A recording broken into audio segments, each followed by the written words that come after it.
வணக்கம் உறவுகளே! நான் உங்கள் உளத்தியர். எல்லாரும் எப்படி இருக்கீங்க? நல்லா இருக்கீங்களா? இன்னைக்கு என்ன பதிவுங்கிறத பார்க்கலாம் வாங்க. நம்ம வயல்ல மரவள்ளி கிழங்கு போட்டிருந்தோங்க. அதை எப்படி நாங்க அறுவடை பண்ணோம் அப்படிங்கிறத தான் உங்க கூட இன்னைக்கு நான் ஷேர் பண்ணியிருக்கேன். வாங்க வீடியோக்குள்ள போலாம். அந்த அன்னைக்கு காலையிலேயே கிழங்கு புடுங்குறதுக்கு ஆள் வந்துட்டாங்கங்க. நல்ல சமயமா நாங்க முந்தின நாள் தாங்க தண்ணி கட்டி நிறுத்தியிருந்தோம். வேற காட்டுக்கு போயிருந்தாங்கங்க. அங்க ஒண்ணும் வெல படியல அப்படின்னு சொல்லிட்டு திடீர்னு நம்ம காட்டுக்கு வந்துட்டாங்கங்க. நாங்க கூட இன்னொரு தண்ணி கட்டி தான் புடுங்கலாமா அப்படின்னு பார்த்துட்டு இருந்தோங்க. நல்ல வேளைக்கு அவைங்க நம்ம காட்டுக்கு வந்துட்டாங்கங்க. கரெக்ட்டா நம்மளும் தண்ணி விட்டு கரெக்ட்டா முந்தின நாள் தான் நிறுத்தியிருந்தோங்க. அதனால சரி ஓகே அப்படின்னு சொல்லிட்டு நமக்கு வெல படிஞ்சுதுங்க. அதனால புடுங்கிருங்க அப்படின்னு சொல்லியாச்சு. புடுங்குறதுக்கு முன்னாடி இந்த மாரி குச்சியெல்லாம் நறுக்கிருவாங்கங்க. ஏன்னா அவ்வளோ உயரமா நம்மளது குச்சி வளர்ந்து போயிடுச்சுங்க.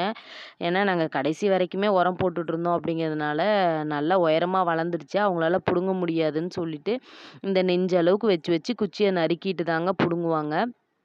பாருங்க, இந்த வயல் தாங்க கடைசியா தண்ணி பாய்ஞ்சிருந்தது. அதனால கொஞ்சம் ஈரமா தான் இருந்துச்சு. இருந்தாலும் அவங்களுக்கு புடுங்க நல்லாருக்குன்னு தாங்க சொன்னாங்க. நம்மளது கிழங்கு வந்து ஓரளவுக்கு நல்லா தாங்க இருந்துச்சு. ஒரு வயல்ல பார்த்தீங்கன்னா, நல்லா கிழங்கு இறங்கி இருந்துச்சுங்க. ஒரு வயல்ல பார்த்தீங்கன்னா, கொஞ்சம் கிழங்கு பொடுசா தாங்க இருந்துச்சு.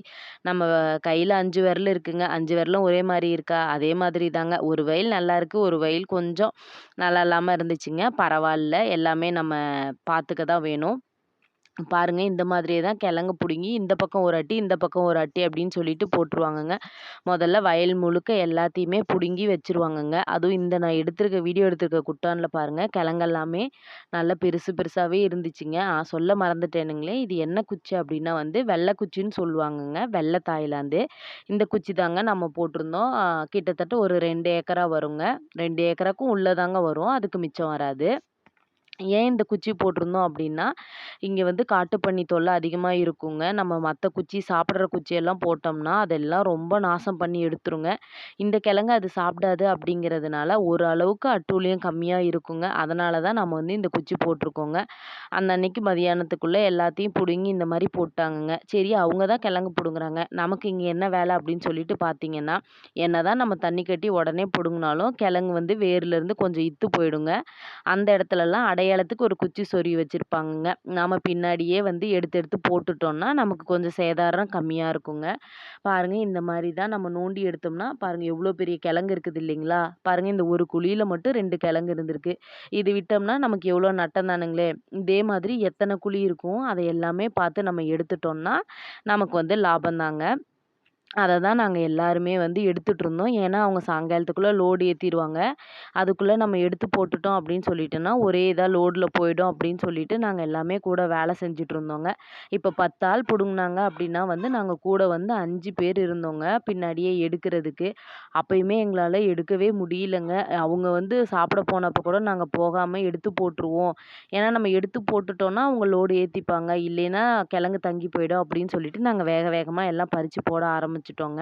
இந்த மாரி கிழங்கெல்லாம் புடுங்கி போட்டதுக்கப்புறம் என்ன பண்ணுவாங்க அப்படின்னா, கிழங்கெல்லாம் வந்து இந்த மாரி குச்சியிலேருந்து தனியா அறக்கிருவாங்கங்க. பாருங்க அந்த ஒரு குச்சியில எவ்வளோ கிழங்கு இருக்கு. ஆனாலுமே இந்த அப்பா வந்து எவ்வளோ இதா தூக்கி அத நறுக்குறாங்க அப்படின்னு சொல்லிட்டு, இவங்கலாம் வந்து 10, 15 வருஷமாவே இந்த கிழங்கு புடுங்குற வேல தான் செய்றாங்களாங்க. அதனால அவங்களுக்கு வந்து அது எல்லாமே ஈஸியா இருக்குங்க. அதுவும் இல்லாம கைப்பழக்கம் தாங்க. எவ்வளோ சூப்பரா செய்றாங்க அப்படின்னு சொல்லிட்டு பாருங்க. இந்த மாரி வயல் ஃபுல்லாவே வந்து எல்லா குட்டானையும் இந்த மாரி கிழங்கெல்லாம் அறக்கி போட்டுருவாங்கங்க. இதுக்கப்புறம் வந்து என்ன பண்ணுவாங்க அப்படின்னு சொன்னா, இந்த மண்ணெல்லாம் வந்து தொடச்சிட்டு இனிமே லோடு ஏத்திருவாங்கங்க. இதுல ஒரு கிழங்கு பாருங்க, பாப்பாவ எடுக்க சொன்னேன். உடனே அவ சைஸுக்கு அவ சின்னதா எடுத்து குடுத்தாங்க. நான் என்ன பண்ணேன்னா, ஒரு பெரிய கிழங்கு எடுத்து குடுத்தேங்க. பாப்பா குட்டியால அத தூக்க கூட முடியலங்க. சரின்னு சொல்லிட்டு கிழங்கெல்லாம் அறக்கி முடிச்சதையும் கிழங்கு லோடு ஏத்த ஆரம்பிச்சாங்கங்க. லாரி உள்ளேயே வந்துச்சு. சொன்னேன் இல்லைங்களா, முந்தின நாள் தான் தண்ணி கட்டி முடிச்சிருந்தோம் அப்படின்னு சொல்லிட்டு. அது பார்த்தீங்கன்னா, அந்த இடத்துல டயர் வந்து மாட்டிக்கிச்சுங்க. அச்சச்சோ! அப்படின்னு சொல்லிட்டு எல்லாரும் என்னென்னமோ பண்ணி பார்த்துட்டு இருந்தாங்கங்க. சரி வண்டி நகருமா அப்படின்னு சொல்லிட்டு.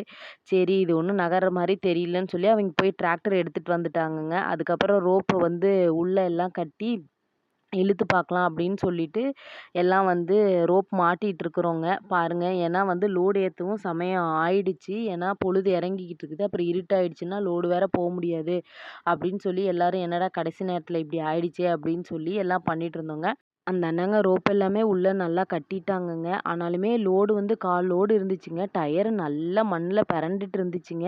சரி இதுக்கு மேல வழுக்காம வரணுமேன்னு சொல்லி அந்த முன்னாடி ஃபுல்லாவே வந்து குச்சிக்கட்டையுமே பரப்பி வச்சிருந்தோங்க. வண்டியவே இழுக்குதுங்க டிராக்டர. ஏன்னா அந்த அளவுக்கு ஹெவியா தாங்க இருந்துச்சு. ஏன்னா 1/4 லோடு கிழங்கும் ஏறி இருக்குது இல்லைங்களா? சரி அப்படின்னு சொல்லிட்டு நம்ம முயற்சி பண்ணி பார்ப்போம் அப்படின்னு சொல்லிட்டு இழுத்தாங்கங்க. நல்லபடிக்கா வண்டி வெளியில வந்துருச்சுங்க. எல்லாருக்கும் அப்பாடா அப்படின்னு சொல்லி அதுக்கப்புறம் தான் ஒரு மூச்சே வந்துச்சுங்க. இல்லைன்னா அந்த அன்னைக்கு லோடு தங்கியிருக்குங்க. அடுத்த நாள் தான் போற மாரி இருக்கும். எல்லாருக்குமே பொழப்பு கெடும் இல்லைங்களா?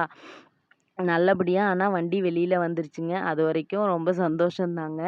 அதுக்கப்புறம் எல்லாரும் எப்பயும் போல கிழங்க வந்து தொடச்சு கொஞ்சம் பேர் தொடச்சிட்டு இருந்தாங்கங்க. கொஞ்சம் பேர் இந்த மாரி ஏறி லோடு ஏத்திக்கிட்டு இருந்தாங்கங்க. நாங்க அப்பயுமே கூட எடுத்துட்டு இருந்தோங்க. ஏன்னா இன்னும் அங்கங்க கொஞ்சம் எடுக்காம இருந்துச்சு. அவங்க ஏத்துற வரைக்கும் நமக்கு டைம் இருக்குது இல்லைங்களா? அதனால நாமளுமே கொஞ்சம் பார்த்து பார்த்து எங்கேயாவது மிஸ் ஆயிருக்கா அப்படின்னு சொல்லி எல்லாம் எடுத்து போட்டுட்டு இருந்தோங்க. பாருங்க, எல்லாரும் ஏன்னா சீக்கிரமா ஏத்திரணும், டைம் ஆயிடுச்சு அப்படின்னு சொல்லிட்டு, இன்னைக்கு கிழங்கு தங்கிடக்கூடாது. நம்ம வேலைய முடிச்சுட்டு கிளம்பிரணும் அப்படின்னு சொல்லி எல்லாரும் வேக வேகமா வேலை செஞ்சுட்டு இருக்காங்கங்க.